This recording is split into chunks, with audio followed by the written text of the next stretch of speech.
사랑하는 은혜와 진리 장로교회 교우 여러분, 어젯밤도 평안하셨습니까? 오늘도 어떤 상황 속에서든지 하나님의 약속을 굳게 붙잡고 믿음의 길을 걸어가므로 하나님이 나의 하나님 되심을 경험하며 살아가는 저와 여러분이 되시기를 주님의 이름으로 축원합니다. 오늘 새벽에 만나 본문은 히브리서 11장 17절로 22절입니다. 히브리서 11장 17절로 22절을 제가 읽어드리겠습니다. 아브라함은 시험을 받을 때에 믿음으로 이삭을 드렸으니 그는 약속들을 받은 자로 돼 그 외아들을 드렸느니라. 그에게 이미 말씀하시기를 네 자손이라 칭할 자는 이삭으로 말미암으리라 하셨으니 그가 하나님이 능히 이삭을 죽은 자 가운데서 다시 살리실 줄로 생각한지라. 비유컨대 그를 죽은 자 가운데서 도로 받은 것이니라. 믿음으로 이삭은 장차 있을 일에 대하여 야곱과 에서에게 축복하였으며 믿음으로 야곱은 죽을 때에 요셉의 각 아들에게 축복하고 그 지팡이 머리에 의지하여 경배하였으며 믿음으로 요셉은 임종시에 이스라엘 자손들이 떠날 것을 말하고 또 자기 뼈를 위하여 명하였으며. 오늘 본문인 히브리서 11장 17절로 22절에는 창세기의 주인공이라 할 수 있는 네 사람, 즉 아브라함, 이삭, 야곱, 요셉의 이야기가 등장합니다. 사실 아브라함에 대한 이야기는 이미 8절로 16절에서 언급한 바 있습니다. 그럼에도 17절에서 또다시 언급되는 것은 그만큼 이 17절에서 19절에 기록된 사건이 중요한 내용이기 때문이라고 볼 수 있습니다. 이 17절로 19절은 창세기 22장 1절로 18절에 나오는 아브라함이 아들 이삭을 제물로 바친 사건입니다. 솔직히 이런 하나님의 명령은 인간적으로 도저히 이해할 수 없는 것이지만 아브라함은 그 명령마저도 하나님의 말씀대로 순종했다는 것이 히브리서 저자의 강조점이라고 할 수 있습니다. 17절을 보면 히브리서의 저자는 그는 약속들을 받은 자로 돼 그 외아들을 드렸느니라고 말합니다. 여기서 우리는 한 가지 짚고 넘어갈 것이 있습니다. 아브라함이 이삭을 죽이면 하나님의 약속은 무효가 되는 것 아닙니까?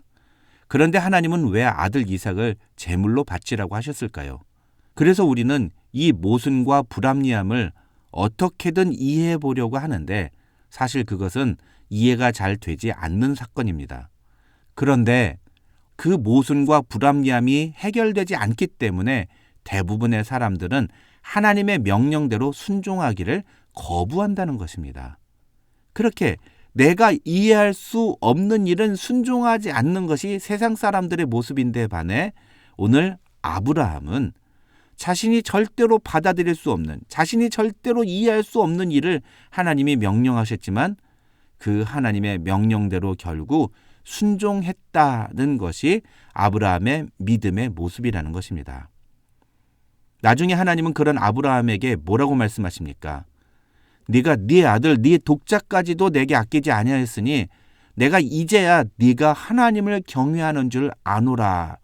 창세기 22장을 보시면 여호와의 사자는 이삭을 죽이려는 아브라함을 말리며 이 말을 2번이나 반복해서 합니다. 그래서 우리는 대부분 아브라함이 아들 이삭보다 하나님을 더 중요하게 여겼다는 것에 초점을 맞춥니다.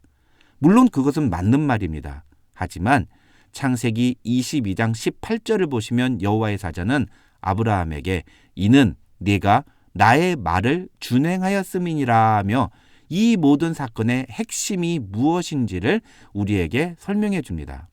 다시 말하면 이 창세기 22장에 나타난 사건은 하나님의 이해할 수 없는 명령에도 그대로 순종한 아브라함의 믿음의 모습이 기록되어 있다는 것입니다. 그리고 아브라함이 그렇게 하나님께 순종했을 때 비로소 하나님은 아브라함이 하나님을 경외하는 줄을 알았다고 인정해 주셨다는 것입니다. 아브라함이 그런 믿음의 행동을 할 수 있었던 이유에 대해 오늘 본문 19절에서 히브리서의 저자는 이렇게 주석을 달아 놓았습니다. 그가 하나님이 능히 이삭을 죽은 자 가운데서 다시 살리실 줄로 생각한지라. 무슨 말입니까? 아브라함은 100세가 된 자신과 90세가 된 자신의 아내의 몸에서 아들 이삭을 낳게 하신 하나님이라면 하나님의 말씀대로 이 아들을 내가 죽여 제물로 바쳐도 하나님은 이 아들을 다시 살려내실 수 있는 분이라고 믿었다는 것입니다. 사랑하는 은혜와 진리 장로교회 교우 여러분, 저와 여러분도 이런 믿음의 성도들이 되시기를 주님의 이름으로 축원합니다. 하나님을 반만 믿는 사람들이 있습니다. 자기에게 뭔가 유익이 되고 자신이 원하는 것이 성취되게 하는 하나님은 잘 믿습니다. 그런데 자신의 삶에 어려움을 허락하시고 자신에게 고난을 주시는 하나님은 믿지 않습니다. 이해할 수 없다고 말합니다. 납득할 수 없다고, 받아들일 수 없다고 이야기합니다. 그래서 그런 하나님의 명령에는 순종하지 않습니다. 하나님의 능력을 믿는 사람은 내 삶에 하나님께서 고난을 허락하신 이유조차도 믿음으로 받아들일 수 있어야 합니다. 그 다음 20절로 22절에는 아브라함의 자손들인 이삭과 야곱 그리고 요셉의 믿음에 대한 내용들이 나옵니다. 그런데 이 20절로 22절의 내용을 잘 보십시오.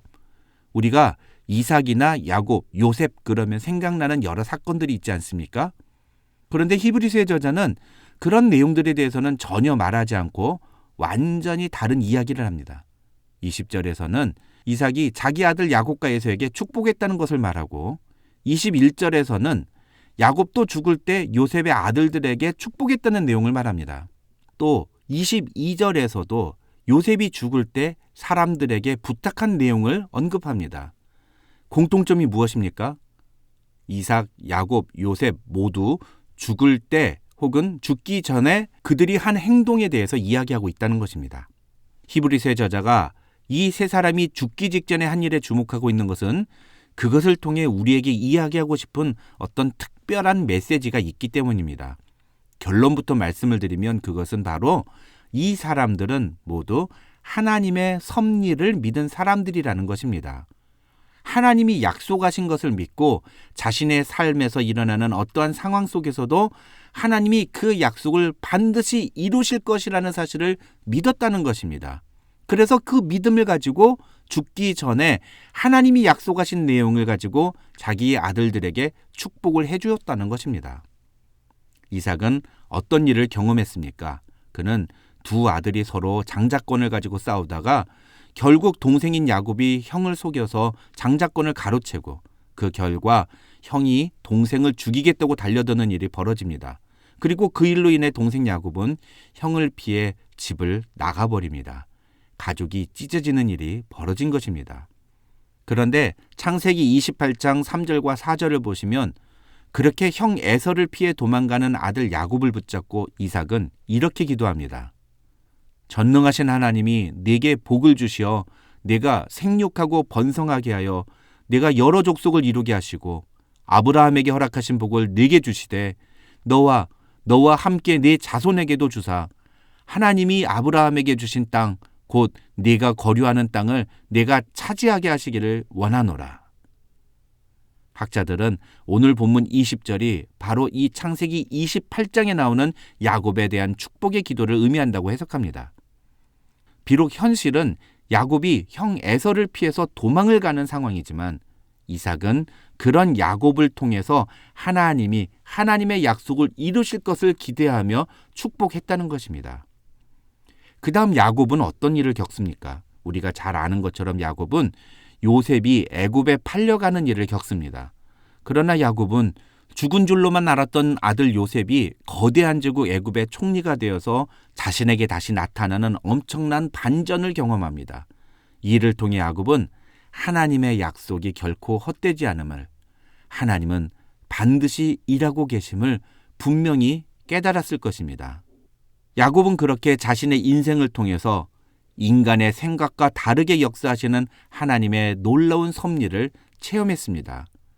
하나님은 우리의 생각과 다르게 일하시며 심지어 우리 눈에 보기에는 옳지 않아 보여도 우리가 기대했던 것과는 다른 일이 우리 앞에 벌어져도 하나님은 반드시 하나님의 뜻을 이루시며 하나님의 사람들과 하신 약속을 이루신다는 사실을 깨달았을 것입니다. 그래서 창세기 48장을 보시면 야곱은 요셉의 두 아들에게 일부러 손을 엇갈리게 얹어서 기도하면서 인간의 상식과 생각을 뛰어넘어 일하시는 하나님을 표현합니다. 21절에서 야곱이 그 지팡이 머리에 의지하여 경배하였다는 말은 인생의 마지막 순간에 자신의 삶 속에서 그 뜻을 이루어 가신 하나님을 찬양하고 예배했다는 뜻입니다. 이런 야곱의 마지막 모습을 지켜본 요셉도 그가 죽음을 앞두었을 때 사람들에게 한 가지를 부탁합니다. 그것은 바로 언젠가 하나님께서 이스라엘 자손들을 가나안 땅으로 돌아가게 하실 때 그때 자신의 해골을 메고 가달라는 부탁이었습니다. 여기서 초점은 하나님이 그들을 애굽에서 인도하여 가나안 땅으로 이르게 하실 것이라는 것입니다. 그것은 요셉이 죽은 후 400년 뒤에나 실제로 성취되는 일이었습니다. 그런데 창세기 50장 24절을 보시면 요셉은 나는 죽을 것이나 하나님이 당신들을 돌보시고 당신들을 이 땅에서 인도하여 내사 아브라함과 이삭과 야곱에게 맹세하신 땅에 이르게 하시리라고 말합니다. 다시 말하면 요셉은 하나님이 아브라함과 이삭과 야곱에게 하신 약속의 말씀들을 반드시 이루실 것임을 믿었다는 것입니다. 그것이 바로 22절의 의미입니다. 하나님의 섭리를 믿는 사람은 우리 눈에 벌어지는 사건에 주목하지 않습니다. 내게 일어나는 사건에 일희일비하지 않습니다. 지금은 비록 힘들고 어렵고 고통스러운 삶의 여정 속에 있지만 하나님은 그의 자녀들에게 하신 약속의 말씀들을 반드시 이루신다는 사실을 믿음으로 고백하며 살아갑니다. 현실에서는 하나님이 진짜로 계신 건가 싶을 정도로 힘들고 어려운 삶이 계속 이어질지 모릅니다. 그러나 하나님의 섭리를 믿는 사람들은 우리를 사랑하시며 마침내 우리를 그 영원한 나라에서 영원히 왕노릇하며 살게 하실 하나님의 뜻과 계획을 믿습니다. 그래서 이 땅에서 아무리 힘들고 어려운 상황이 있다 하더라도 우리를 사랑하시는 이로 말미암아 그 모든 일을 넉넉히 이기며 살아갑니다. 오늘 우리에게 필요한 믿음이 바로 이런 믿음인 것입니다. 비록 내 눈에 보이지는 않아도 하나님은 일하고 계심을 믿으며 내 삶 속에서 하나님의 뜻이 이루어지고 있음을 믿음으로 고백하며 살아가는 저와 여러분이 되시기를 주님의 이름으로 축원합니다.